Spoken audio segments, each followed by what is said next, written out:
What's up, guys? Welcome back to another episode, and this is going to be an interesting one. This started out as a deep dive into all of the bottlenecks that I believe are, creating problems for us as a nation. In terms of, like, for example, the planning system is super slow. You've also got the national power grid is now under pressure, I should say. You've also got, I saw headlines in the paper during the week that Ryanair is giving out about the Dublin airport cap on passenger numbers coming into the country. But in addition to that, I just read yesterday that this week the Dublin airport car park was actually full. So you go on holiday, you arrive at the car park, and sorry, there is no spaces. What do? You're rushing for a flight. All of this stuff, it seems kind of crazy that we're not slightly ahead of ourselves and that we're not kind of dealing with this stuff. So I was researching all of these issues, and I was kind of building up a list of things that I wanted to talk about. And then I came across this talk about the national power grid. And when I got into that, I noticed that there is actually a de facto moratorium at the moment on the creation or the building of new data centers in the Dublin region. And this led me into finding out that Amazon is currently lobbying the government about needing to build more data centers and that they need this to happen for their expansion and all this kind of stuff. And there's another article I found in the paper, and it is that there is currently a 1.2 billion euro data center that is planned to be built in County Clare, and it is currently being held up in the planning system by objectors who are using all sorts of environmental concerns as their main reason. And so this got me, looking into the role of data centers in a lot more detail and thinking about it from the point of Ireland's economic future and, like, what is the direction we're going? If we can't build more data centers, what does that mean? Why should we be considering the construction of more data centers and all of this stuff? And as I was reviewing this, and this is kind of the direction I was thinking of taking this podcast episode. And then I stumbled upon a paper that was written. It's very recently published, and it's written by a chap that has just been fired by OpenAI. Now, OpenAI, for those of you who are not aware, is the creator of ChatGPT. And this is all about artificial intelligence and all this. And this paper that he's written, it's called Situational Awareness. And the guy's name is Leopold Aschenbrenner. And I will go and put a link to the article down below if you want to check it out. But this blew my mind, and it is staggering what is coming in the next, as little as 5 years away. All of this is coming, and it's coming very, very quickly. And so I think it's going to blow your mind too. And at the very end of this, what I plan to do is bring it all back and connect it back to the Irish economy and the risks, but also, as I think that it could be, the opportunities that it presents. And so let's get into it. Let's start out with artificial intelligence. Like, the past decade has just seen the most incredible advances in artificial intelligence. And it's often easy to forget just how quick we are moving. When you found, I discovered ChatGPT around about Christmas 2022. And I can remember having friends over for Christmas dinner or maybe New Year's, whenever it was. And I remember playing around with ChatGPT 3.5. And it blew my mind. You could ask it to create poetry and all this kind of stuff. And it came out like that. And then it wasn't very long that after that ChatGPT 4 came out. And now I'm currently using ChatGPT 4 Turbo. And it all is happening so fast, but these incremental changes, they don't seem to get recognized by us. The advances, though, are insane. Just 4 years ago, the GPT models that these guys were working on were barely able to string a sentence together. They put the education level at preschool grade kind of level, that it was, say, kind of like a 3-year-old speaking level. And this kind of thing is now able to, quote literature. It's able to write poetry. It is now able to do better in the legal bar exams in America than 99% of all applicants. It is now able to pass all of the university entrance exams with absolute 99 percentile kind of. And so we've come in just 4 years. It has expanded from preschool level education to the level now where it is beating everybody. And that is just going to continue to go at that same pace. And so all of the charts, if you look at these various charts, they point to the growth and just the continuing straight line, almost vertical, of this growth. And the predictions all point to about 2.5 years away, maybe 3 years away, we will have what's termed artificial general intelligence, AGI. And the idea of AGI, like, it's great having ChatGPT on your computer and stuff, but AGI will be where you can speak in normal language to your computer or your phone or your device or whatever, and anything you ask it, it can organize and do. So book me a flight to go on holidays with the family, organized. I'd like you to go and do a research paper on such and such a thing, organized. Straight, not to have to kind of work in all of these details with different systems, and all. The whole thing will just simply be like having an assistant sitting beside you, working away, and a very smart assistant at that who can work 24 hours a day. Now, that sounds a bit far-fetched, but this is literally 2027. That is when all of the lines that are on these charts point to. And so AGI, that is what's coming. We're going to have the situation where you just simply, whatever you need from your computer or your phone or whatever, you just simply speak to it and it'll organize that. And it won't be like the crappy Siri that we've had on our phones in the last few years where it, mispronounced words and all that. It's going to understand everything and the context, and it'll know all about your history and everything like that. Once this happens, it is going to fundamentally alter so many industries that it is absolutely hard to imagine. And a lot of those industries are absolutely critical to Ireland's economic development, and specifically like tech companies and data centers. But what's kind of scary is this is actually, we're not talking about a bit of competition here. This is going to turn into an all-out race, because what we're talking about here is massive economic advantages, not to mention, military advantages. This entire thing is going to transform the world.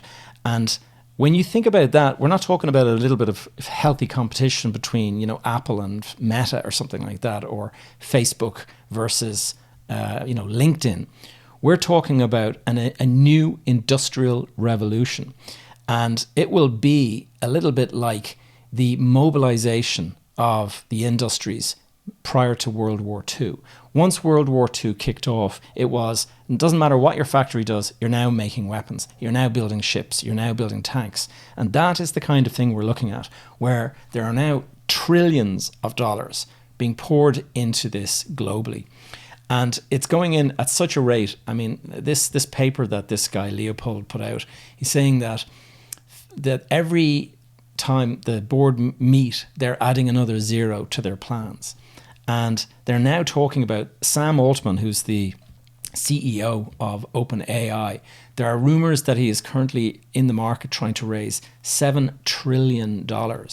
And they're looking at building data centers that would be, 1 million times larger than anything that currently exists.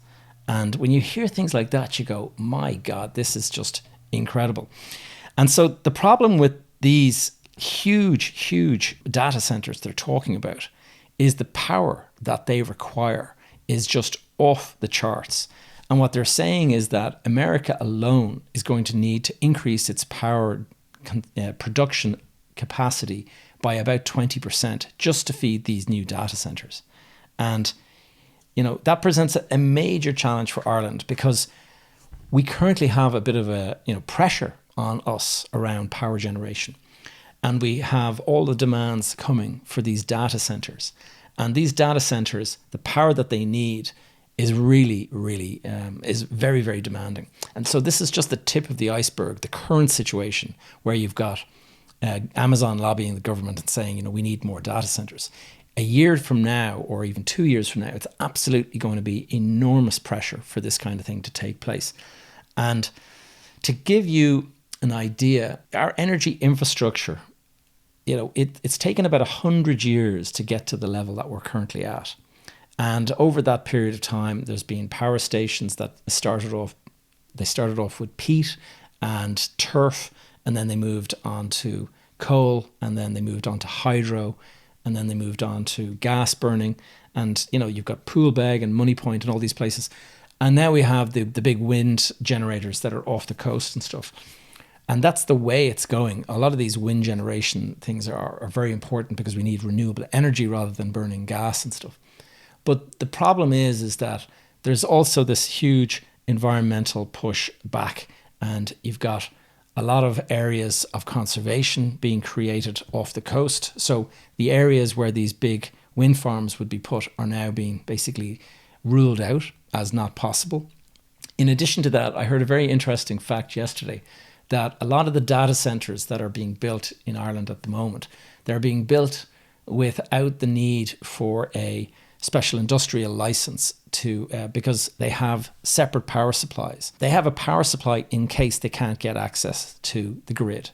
And the power supply would be like a big generator, we'll say a diesel generator. It comes on and it starts burning diesel, and it keeps the data center running until such time as the grid can reconnect or whatever.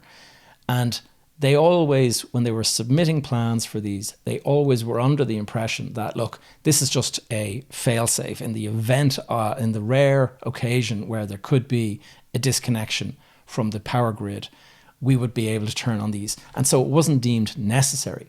Now it is a requirement, and that is because the grid is under such pressure that it's basically guaranteed that these data centers are going to be having to rely on their diesel generators. And so that just gives you a small indication of what is happening. And then just look at the planning system. Like, nothing can get done quickly in this country. It's a major, major bottleneck. All of these major, infrastructure projects just take years and years to develop. Look at the metro being talked about for over nearly 20 years now. And we're talking about probably having to create the capacity to build at least 50% more energy production than we currently have. And if you consider it's taken 100 years to get to where we are today, we have 5 years to increase that by about another 50%. And this is where, this is at a time when the government is dealing with housing crisis and the refugee influx and all of this stuff. So can you imagine trying to juggle all of these different needs? And at the same time, we've got the environmental concerns, and those are real concerns as well. So the environment, you've got the future power consumption, you've got the requirement of the tech companies that keep our economy going. They're going to need more data centers, or what? Will they pull out? Will they leave? We also have a housing crisis. This is all pushing us to kind of a difficult position. So it's definitely a risk. Now, Ireland has got a really, really impressive economy at the moment. I mean, we are largely driven by foreign direct investment, FDI. And they're all attracted by our tax rate, and they're attracted by our highly skilled workforce. And the fact that we're English speaking does not harm us, especially when it comes to dealing with American giants like the tech companies and stuff. And so we're doing so well today as an economy. And I know individually we might not feel that we're doing so well, but as an economy, the GDP of this country is far, far greater than most others. I think we're in second or third place in the world when you compare us against the likes of Qatar or Norway. And so much so that we actually now have a surplus of a windfall, basically, of tax coming in, to the point of we're now at a 23 billion surplus. And so much so that the government is creating a sovereign wealth fund. Imagine Ireland having a sovereign wealth fund. 15 years ago, we were bankrupted. We had the IMF and the EU coming in to basically run the country's finances. And all these years later, here we are, and we now actually have a surplus of 23 billion. But there are enormous risks ahead. And I mentioned those bottlenecks that could jeopardize all of this. The slow planning process, all of these things. You're talking about major infrastructure projects that are needed like yesterday. And we have the slow system that takes years to get things done. And all of this is happening in a period of history where everything is speeding up and is moving incredibly rapidly. Now, getting into this paper, situational awareness, it's actually quite hair-raising in a few places. It's just been published, and he explains the breakneck speed of change and the fact that the guys in Silicon Valley and San Francisco, like those guys are at the heart of it and they know exactly what's going on. And he was working in OpenAI as one of these safety researchers. And he has come out and made this, he was fired. Apparently he's accused of leaking information. And he says he was leaking information because he was trying to make the board aware of just how dangerous things are getting. He says that AI is being built and behind the scene, they're looking at $1 trillion data centers. So big, I mentioned this already, so big that they would consume 20% of all US power production. But even more scary is he describes what is likely to happen after 2027. So once we have this companion living on our computer that can do anything that we ask, you're going to have something that is effectively as intelligent as a university postgraduate, like somebody who's done a doctorate in research and an engineering degree, and you're going to have somebody that can work 24 hours a day. And what is that going to do? That is, at the moment, the constraint on these big data companies, these big companies that are working on AI, the constraint is that they cannot hire enough graduates and students and doctorates and PhDs. They cannot hire enough of these to actually do the research that they need to do. So it takes longer because they only have it spread over a couple of thousand staff. But when you suddenly hit AGI, you can now scale things up. And instead of having, we'll say, 1,000 graduate students from Harvard University and all, Yale and all of the big ones in America, what you'll suddenly have is push a button and now you have 500,000 student level intelligence. And suddenly everything can get compressed, all of the timeframes. You've got 500,000 brains as intelligent as anyone coming out of Harvard, or probably more so, coming out at the same time, 500,000 of them all stacked in your data center, and they work 24 hours a day. How quick do you think the problems that you currently have will get solved when you have that kind of mental firepower? And so this is called a feedback loop. And what it means is that 10 years of research and development can get compressed into as little as a year, or maybe even 6 months. And suddenly we are in what he's referring to as an intelligence explosion. This is where it'll be everywhere. It'll be just so obvious that we are in the intelligence era. And he likens this to the moment just before the creation of the nuclear bomb, that everyone was trying desperately to build the bomb because they wanted to have the advantage. And America got there first, and then it stopped the war. And he says that now we're in a situation where the US and China are highly focused on this, because when you have that compression of all of that research and it gets compressed into a year, suddenly, and with all of the compute power, these data centers are referred to as compute. And so the power is needed to power them, but then they're there, and instead of having 1,000 computer, they have these racks full of servers and stuff. Instead of having 1,000 or 10,000, they'll have 1,000,000. And so the power of this will give birth to super intelligence. And that is, he says, likely going to be around 2030, if not be sooner. And he says, when you have super intelligence, that is when it can now outmaneuver and outthink all adversaries. So whoever gets there first is the winner and takes all effectively. And so you can see why it's being described as a little bit like the development of the nuclear bomb. Having that kind of technical, economic advantage over your adversaries is effectively like a massive military advantage as well. And so the author really, he does like go on into the fact that the Manhattan Project, where Oppenheimer, we all saw this movie last year that came out, he developed it, and they were all marshalling all of their resources. And that was World War II. They had all of the industry all basically focused on, let's produce this. At the time, there was uranium, and they could only produce a tiny amount of it. And they got everyone working around the clock on producing enough of it to be able to create that first bomb. Now, what's amazing about it is that the pace then moved so quickly that that first bomb, which was so devastating, within 7 years, they had a bomb that was 1,000,000 times more powerful than that. And it was, they said that the bomb, the single weapon, the hydrogen bomb that was created 7 years later, that was the equivalent of 1,000 times all of the weapons and bombs that were used in World War II combined. It's 1,000 times more powerful than everything that took place in that war. And so you can see that was the dawn of the nuclear age. And suddenly everything changed, and now you have all these pacts not to use them because it is so devastating. This superintelligence that we're moving towards, they really do believe that will be similar because it'll give you such an advantage.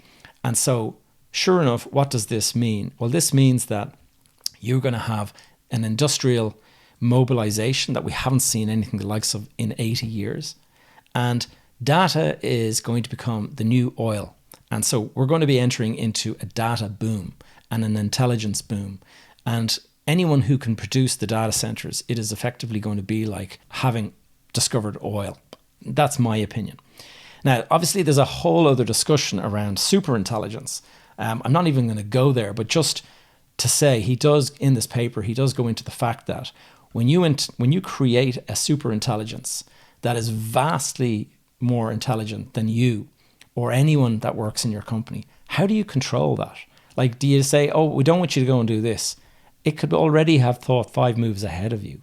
And so there is all of this. They basically are of the view that it's all happening so quickly, and we're, humans are used to moving at a linear pace, and this is moving at an exponential pace. And how do we put the safety measures in place when you're dealing with something that is moving so quickly? How do you know whether or not you've put in the right safety measures if this thing is more intelligent than you are? It's kind of crazy just to think about it.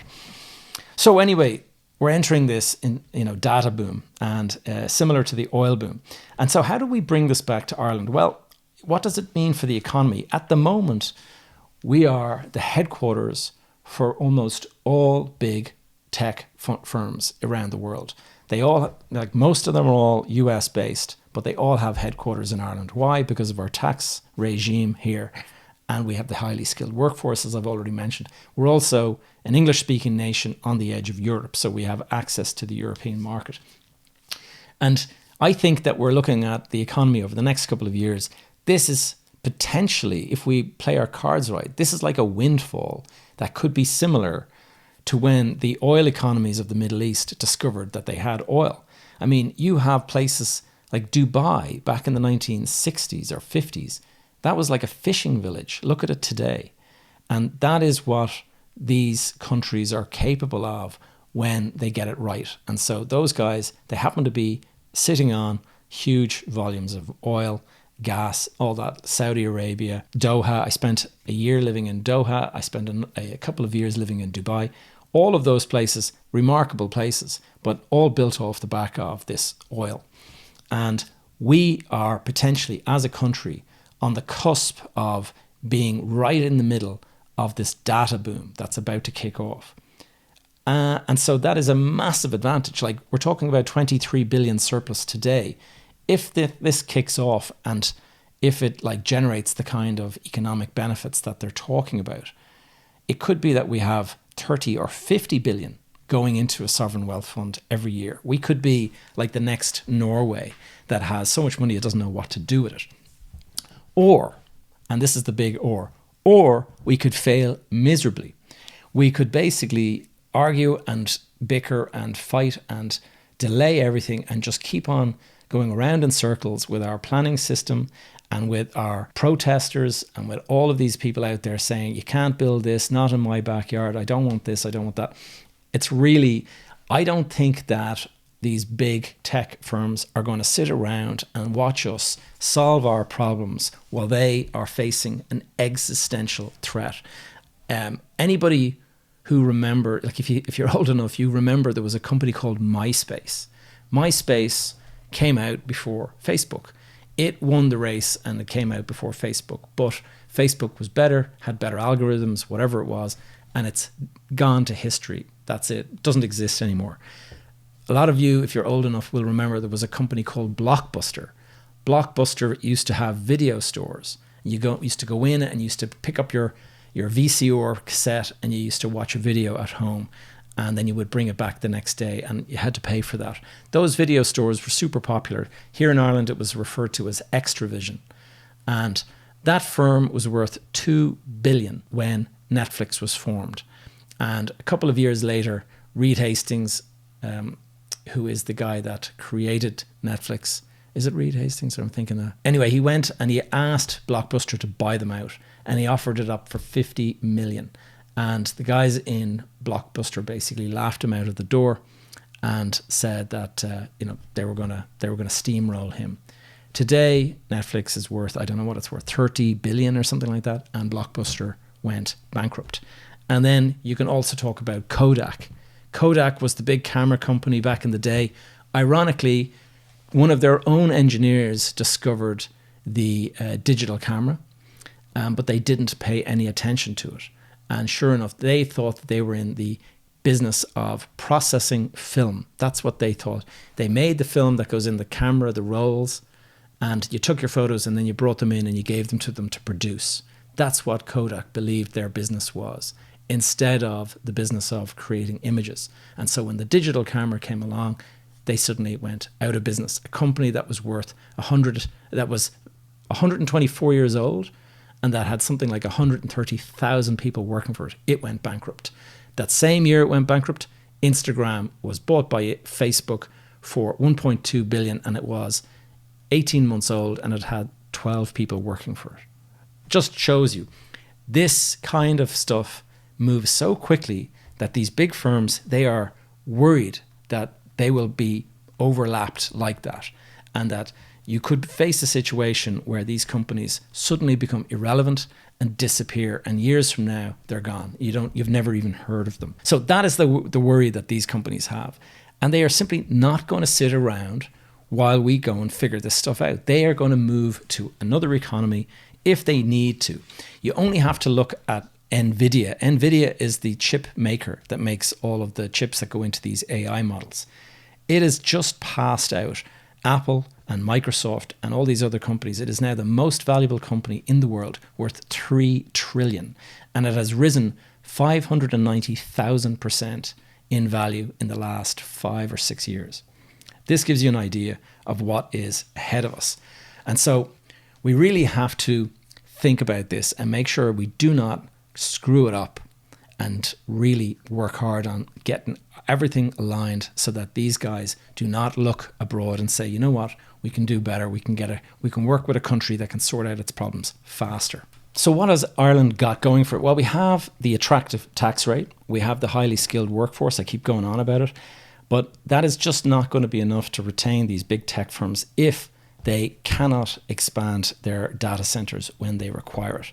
And we have got to figure out how we're going to get those permits and get the power plants built to actually enable all of this. And I think this is a major, major risk for us, because like what's fueling all of the economy at the moment is the big tech firms, mostly speaking. I mean, pharmaceutical companies, like they're all here for this tax rate. But the tax rate will not be what drives the next decision. It'll be around data and the fact that the power requirements for the data are just not capable in this country. There's all sorts of other security risks that we have to think about as well. I mean, these are not as interesting to think about from a property investment point of view, but as a kind of government, they'll have to start thinking about security and defense, and the fact that if I read there recently the FBI has said that China has now got a larger spy or espionage operation than all of the other developed nations combined. That is just one spy agency, that is the Chinese one. And so their job is going to be obtain the secrets, figure out how to get the algorithms, figure out how to find all of these secrets that have been developed in these labs in America. And if they're here in Ireland, they'll be looking to go and crack these things. This is a serious issue. And this goes back to a little bit like if you go back to the whole point about it being like the nuclear bomb, we're looking at creating this superintelligence, which will eventually be the most powerful weapon on Earth, and the ability to outthink and outmaneuver everybody. And your factories then actually can start to build themselves and improve themselves. So this, I'm not even going to go on to it. It's just because you can actually see it perhaps sort of spiraling into something a little bit like the movie The Matrix. But I think at the moment, the big thing is US and China, their interests are not aligned. They're both vying for dominance when it comes to AI. And the fact is, we're kind of sitting there right in the middle of all this as the country that is the home for so many of these big tech firms. So in conclusion, I think we're in a pivotal moment. The next decade, my God, what is it going to look like? If we don't get this right, we could really squander the opportunity of not just a lifetime, of 10 lifetimes. Imagine if you knew that there's oil under the ground. If you're going back 100 years, you know that there's oil under the ground. What would you do to protect that, to ensure that you were going to marshal the resources of the nation to make sure that you accessed all of that? We've got to harness this opportunity, in my opinion, because if we don't, I think it's also probably the biggest risk that we face. And if all of these, Intel employs 6,500 people in the leak slip area, in the Dublin greater area. If we get into a situation where they're no longer going to stay here, they've invested billions, but if they think that there's no future here, well, that'll be it. They just pull up and go. And so I think we really have to think about this. We can't sit back and squabble over power and protest over all of these things. This is literally trillions of investment and tens of thousands of jobs at stake. So guys, a bit of a scary one. I hope you found it eye-opening at the very least, and if not a little scary. I wish you all a great weekend, and I will see you back here next week. Take care.